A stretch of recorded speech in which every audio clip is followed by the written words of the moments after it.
Hello, world and universe. Welcome to the Trevor Donald Experience. Manifest your truth. And if you're new to the channel, please hit that like and subscribe button. And for all my continued followers, I want to say thank you. And this is an opinion-based video channel where I try to open your eyes and ears up to some of the travails and tribulations that take place throughout our cities, our states, our country, and sometimes around the world. And I got this story just straight out of Dallas, Texas, where a white female police officer off duty, allegedly accidentally shot and killed a young black man in his own apartment. She mistakenly thought it was her apartment, and she has been sentenced to 10 years in prison. This is another unfortunate story of a police officer who happens to be white and unfortunately shot a black male innocent victim. And we all know that that creates a lot of chaos and hubris, and it is always surrounded around race. But let's get into what actually happened with police officer Amber Guyger. Amber Guyger, ex-officer of Dallas, who killed black man in his apartment, was given 10 years in prison.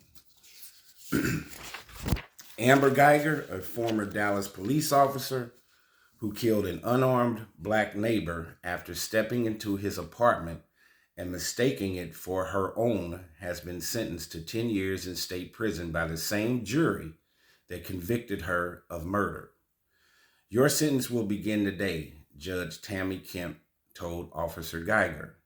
Guyger, who is white, fatally shot 26-year-old Botham Jean, an accountant from the Caribbean island of St. Lucius, who was watching television and eating a bowl of ice cream last year when Guyger fired 2 shots, striking him once in the chest.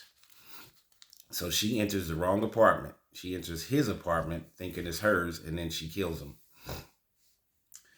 She could have faced life in prison, but prosecutors asked for a prison sentence of 28 years, a higher penalty than what the jury imposed. After the punishment was announced, the courtroom scene took a surprising turn. Brant Jean, Botham Jean's brother, stepped to the witness stand to deliver a victim impact statement and offered forgiveness, citing his Christian faith. "I love you as a person, and I don't wish anything bad on you," Brant Jean said before making an unusual request. "I don't know if this is possible, but can I give her a hug, please?" he asked the judge. The judge shocked the courtroom by agreeing, and the two embraced in a dramatic and emotional spectacle as sobs rang out. Even the judge herself went to the defense table and spoke with Officer Guyger for a few minutes, giving her a Bible and giving her a hug. Outraged by the sentence, some supporters of Botham Jean outside the courthouse chanted, "No justice, no peace." Others criticized what they saw as a slap in the face to Jean's family. The punishment phase of Guyger's murder trial was conducted immediately after the jury delivered the unanimous guilty verdict. Allison Jean, Botham Jean's mother, testified that her son, the middle child, was the glue that united her 3 children. He excelled at math, he was a dedicated Christian, and loved rugby and choir singing. Friends and family called him Bo.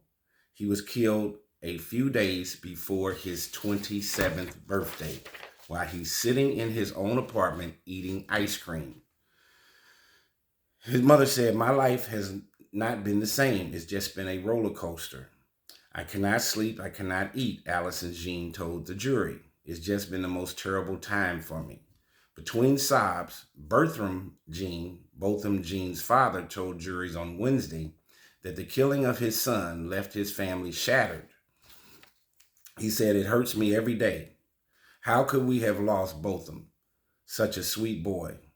He tried his best to live a good, honest life. He loved God. He loved everyone. How could this happen to him? Hindsight, what could we have done? My family is brokenhearted." When Elisa Finley, Botham Jean's sister, took to the stand and watched a video of Jean singing at church. Prosecutors asked what hearing her brother's voice elicited in her. She said that I want my brother back, Finley said. If I could just continue our last conversation and just not hang up the phone. Her younger brother has not been the same since Jean died. It's like the light behind his eyes is off, Finley said. Officer Guyger testified in the trial that after parking her pickup truck on the 4th floor, one level above her apartment, she approached what she said she thought was her own unit. She noticed the door was ajar and drew her service weapon. When she opened the door and saw Jean, she told the jury she shot to kill, fearing for her life after seeing the silhouette of a man she mistook for an intruder. Prosecutors have underscored the various cues Guyger missed on her way to Jean's apartment, including a bright red doormat that sat outside Jean's apartment, and she didn't have a red doormat. Prosecutors have said that Guyger's police training should have guided her to seek cover and call for backup if she thought she was in danger. But her legal team said a series of innocent mistakes led to an awful and tragic outcome. So listen to what some of the things that her past has. During the punishment phase, prosecutors showed the jury a series of incendiary text messages Officer Guyger had sent, disparaging marchers at a Martin Luther King Jr. Day parade while she was working the event as a police officer. She said, just push them or spray them with your pepper spray in that general area, she texts. The prosecution also displayed to the jurors posts that Guyger made on the social media platform Pinterest, including one she saved featuring a Navy SEAL sniper with the words, "Kill first, die last. One shot, one kill. No luck, all skill."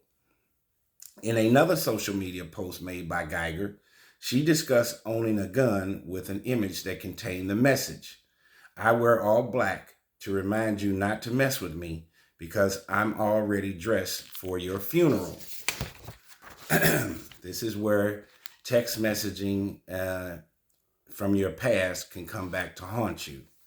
A trove of phone records also introduced in the trial showing that after coming off a long day of work, Guyger had been conversing by text and phone with someone with whom she was having an affair with. Those exchanges demonstrated to prosecutors that she was so preoccupied that she walked into the wrong apartment. The guilty verdict, once announced after just 5 hours of deliberation, Tim Power, a former prosecutor and judge in the Dallas area, told NPR that the panel did not find Guyger's self-defense argument persuasive. The jurors had to believe that what she did was reasonable, and the actions of the jurors were pretty clear with their message and the speed at which they delivered it. They believed the zone of reasonableness had been violated and that she was way out of that zone.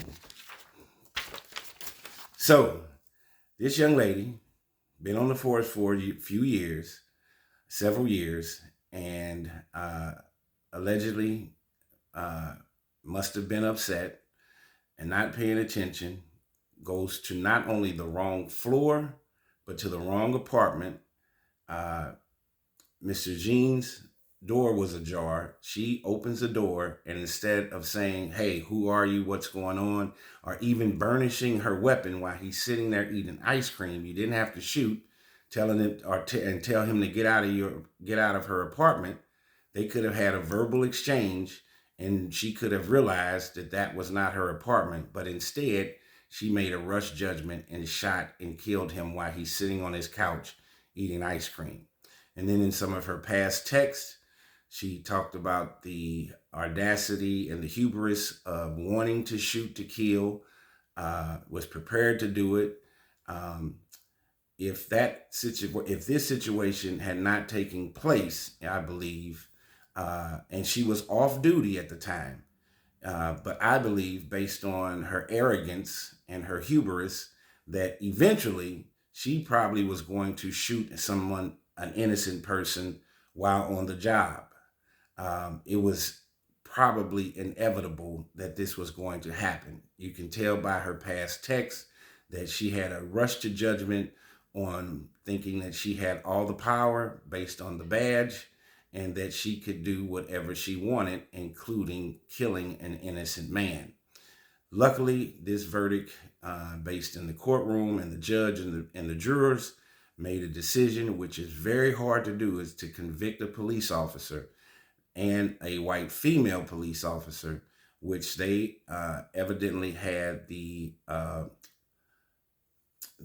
gumption and felt the need to do by finding her guilty and giving her 10 years in state prison.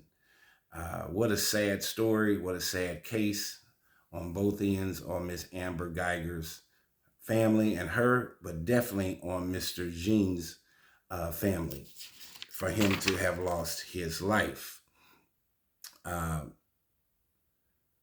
Botham Jean. What a sad scenario, but I think it tells you a little bit of a personality trait in this young lady, that she was making a rush judgment based on being an officer, that she felt like shoot first and ask questions later. And if it didn't happen to Botham Jean, I think eventually it was going to happen out in the streets while she was on duty. This seems like it was inevitable that she was going to end up in an altercation with someone, whether they were of color or a person of, whether it was a person of color or not. She had this kind of egregiousness and a rush to judgment to want to, instead of arresting someone, it sounds like she was ready to shoot at will at any time. What an unfortunate case while this young man was sitting on his couch. He was 26 years old, just the beginning of his life. This is another sad story of a young person losing his life, unfortunately, at the hands of a police officer who was off duty, and he was sitting in his own apartment. That rush to judgment that Officer Amber Guyger made was an unfortunate rush to judgment, and it led to her going from being a police officer to an incarcerated inmate. What a sad story. This has been the Trevor Donald Experience. Manifest your truth in a positive, righteous, and God-fearing way.